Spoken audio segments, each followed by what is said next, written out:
तत्वार्थ सूत्र के 9वें अध्याय में संवर का प्रकरण चल रहा है। तप भी संवर में कारण बनता है। उस तप के दो भेद जैन परंपरा में बतलाए गए हैं, एक बहिरंग तप और एक अंतरंग तप। अध्याय 9 सूत्र नंबर 20 उच्चारण करें। अभ्यंतर तप के भेद। प्रायश्चित, विनय, वैयावृत, स्वाध्याय, व्युत्सर्ग, ध्यानानियुत्तरम। प्रायश्चित, विनय, वैयावृत, स्वाध्याय, व्युत्सर्ग, ध्यानानियुत्तरम। अब देखिए, प्रायश्चित, विनय, वैयावृत, स्वाध्याय, व्युत्सर्ग और ध्यान, ये 6 प्रकार का उत्तरम। उत्तरम का अर्थ क्या है? पहले पूर्व में कहा था बाह्य तप, अब उत्तर में कहेंगे अभ्यंतर तप। पूर्व के आगे उत्तर में अभ्यंतर तप है। एक एक की परिभाषा सुने। प्रायश्चित किसे कहते हैं? प्रमाद अथवा अज्ञान से लगे हुए दोषों की शुद्धि करना।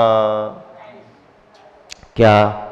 प्रमाद अथवा अज्ञान से लगे हुए दोषों की शुद्धि करना।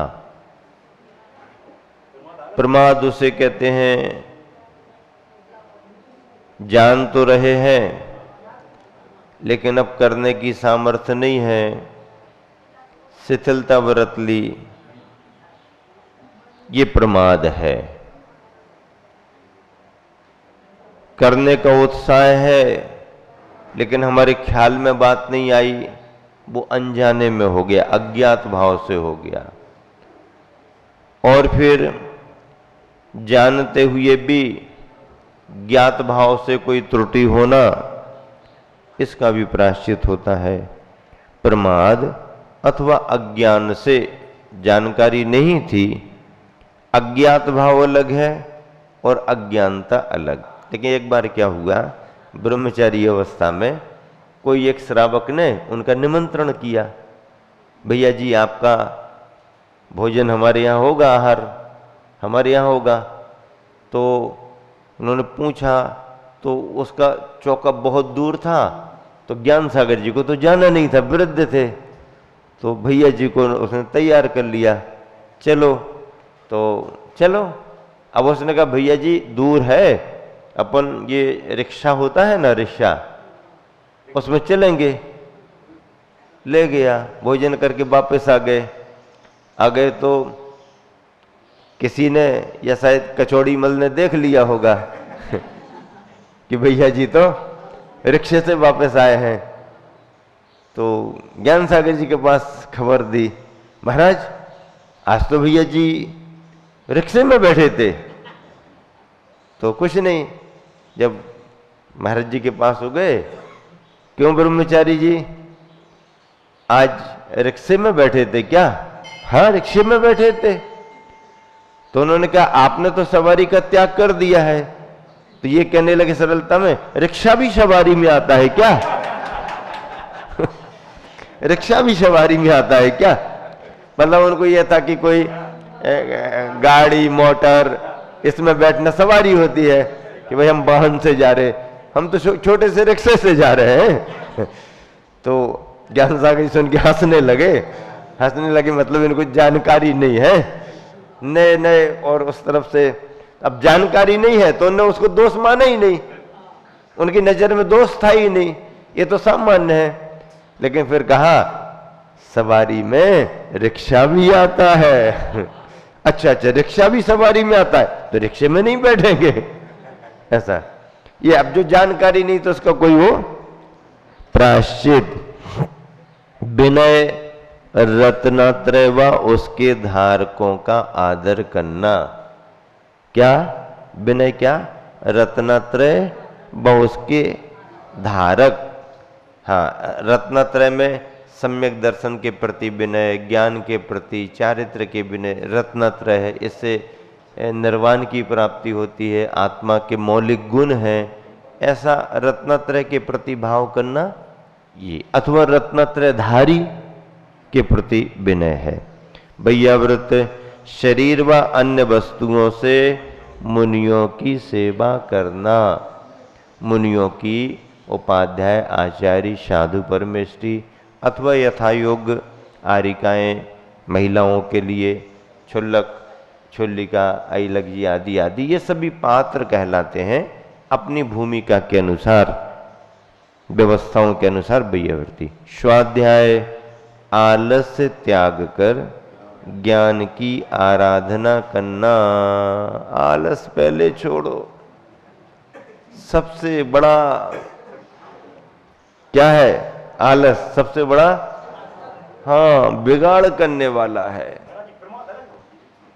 आलस प्रमाद एक की बात है, तो प्रमाद आलस को छोड़ करके, त्याग करके ज्ञान की आराधना करना। ज्ञान की भावना भाना।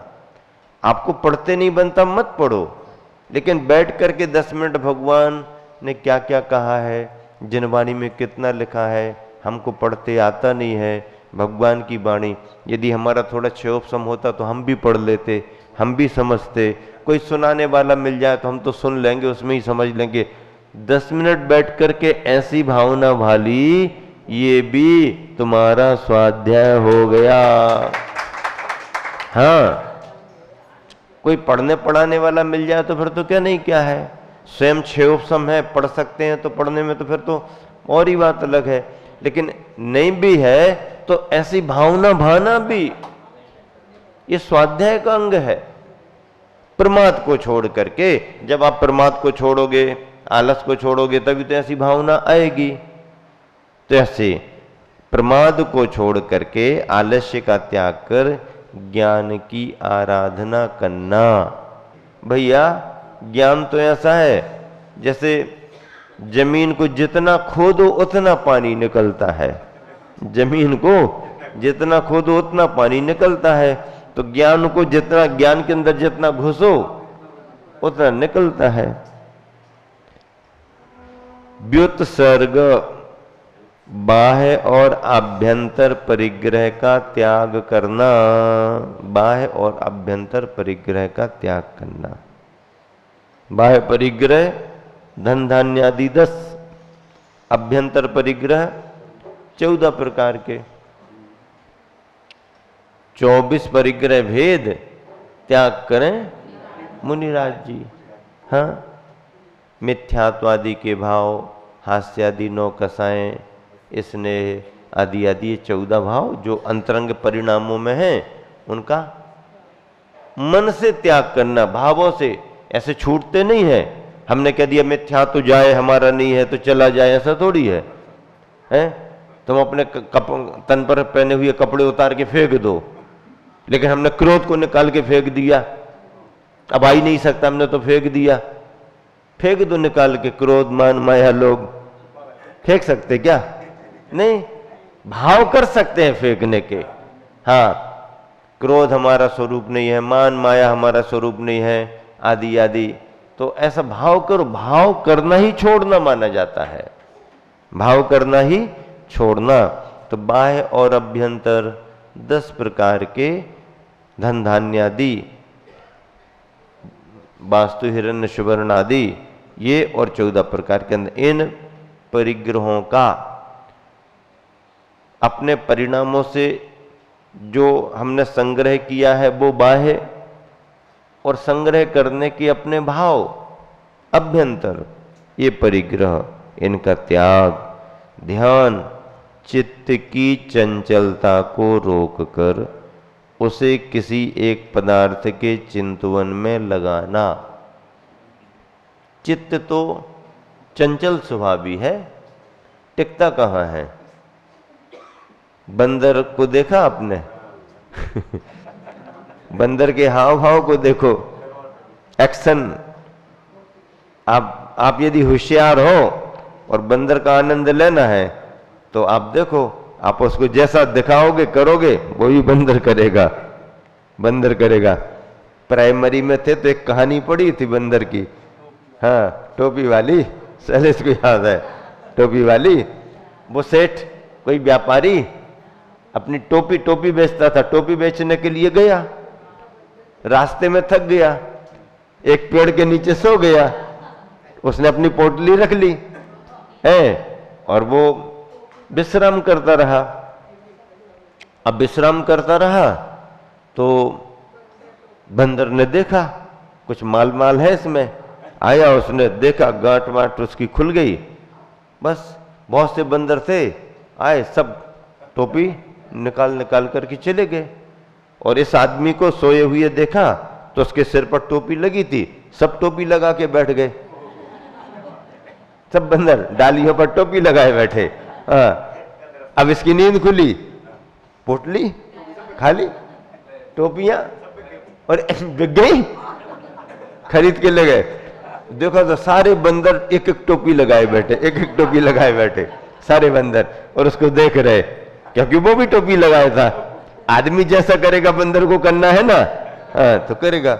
अब इसने सोचा ये मामला, बहुत उसको कहा तुम्हारे काम की नहीं है, दे दो, ये करो, ऐसा करो, वैसा करो। बंदर काय को सुनने को, वो हाथ जोड़े तो वो भी हाथ जोड़ ले, वो ऐसा करे तो वो भी, लेकिन वो माने ही नहीं बंदर।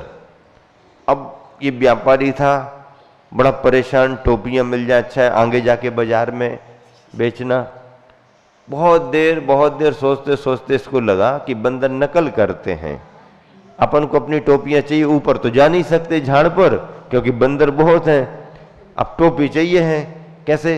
तो उसने देख के उसको कहा ऐसा ऐसा एक्शन करके, और टोपी में हाथ लगाया, उनने भी हाथ लगाया, उठा के उसने नीचे फेंक दी, व्यापारी ने पटक दी, सारे बंदरों ने निकाल के नीचे पटक दी।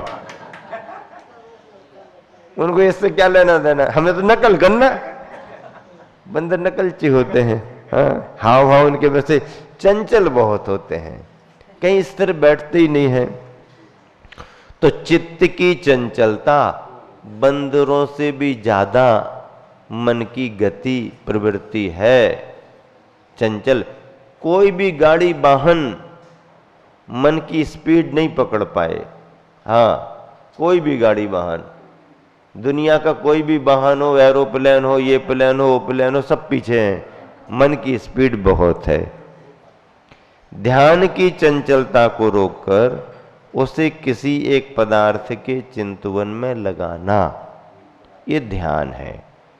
एकाग्र चिंता निरोधो ध्यानम, मन को किसी एक विषय पर एकाग्र करना, वो ध्यान है। अब यदि आपने रुपया गिनने में मन को एकाग्र लगाया, 2, 5, 10, 20, 40, 50, 100, 200, 2 हजार के, 1 हजार के, 500 के, उसमें भी एकाग्र है नहीं है क्या? उसमें भी एक, अरे माला फेरने में नींद आ सकती है, नोट गिनने में नींद नहीं आ सकती, भले खाना 3 दिन रात नहीं सो हो, हाँ, 2 बार गिनेंगे चिपकने जाए, डबल न जाना चाहिए, हाँ, 2 दिन से सोए नहीं रात में, फिर भी नहीं, कैसे गड़बड़ ना हो जाए?